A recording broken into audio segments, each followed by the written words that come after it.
25 gaming channel ပြီးတော့ပြန်ပြီးကြိုဆိုလိုက်ပါတယ်။ဒီနေ့ပြောပြမယ့် operator အကြောင်းကတော့ no ဆိုတဲ့ကိုထွက်လာတော့ data fold လို့ထွက်လာတော့ပါဝင်လာခဲ့တဲ့ no ဆိုတဲ့ operator အကြောင်းဖြစ်ပါတယ်။သူ့ရဲ့ story အကြောင်းဖြစ်ပါတယ်။စလိုက်ကြအောင်။ no ဟာဗြိတိရှနိုင်ငံက Special Air Service SAF ကစတင်တက်မြောက်သွားခဲ့တဲ့ chemical warfare specialist တယောက်ဖြစ်ပါတယ်။သူ့ရဲ့အကောင်းဆုံးသိပ္ပံပညာနဲ့ပဲစီရေးတက်ပညာကို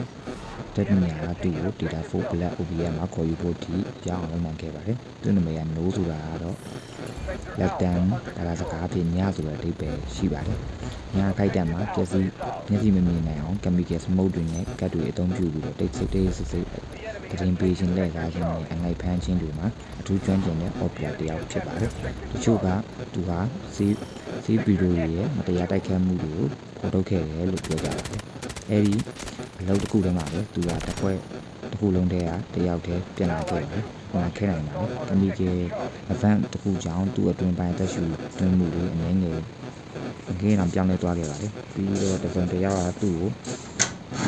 အသက်ဖန်တီးခဲ့လို့လည်းဆိုခဲ့ကြပါတယ်။အဲကြောင့်မလို့မျိုးက silent killer ဆိုတဲ့နာမည်နဲ့ခက်စားခဲ့တာပေါ့နော်။ဒါကကျွန်တော်သိလောက်အသေးစိတ်ပြောပြပေးခြင်းဖြစ်ပါတယ်။ဒီဝတ်တိုင်းရှိခဲ့ရင်လည်းကျွန်တော် comment မှာရေးသွားခဲ့လို့ရပါတယ်။ကျွန်တော်မှကြားရင်တော့ကျွန်တော်အောင်ကြတဲ့ stringer ရဲ့ story အကြောင်းကျွန်တော်သိလောက်အသေးစိတ်ရှင်းပြပေးပါမယ်။ဒီတင်ပေးကြမှာပြစီပါ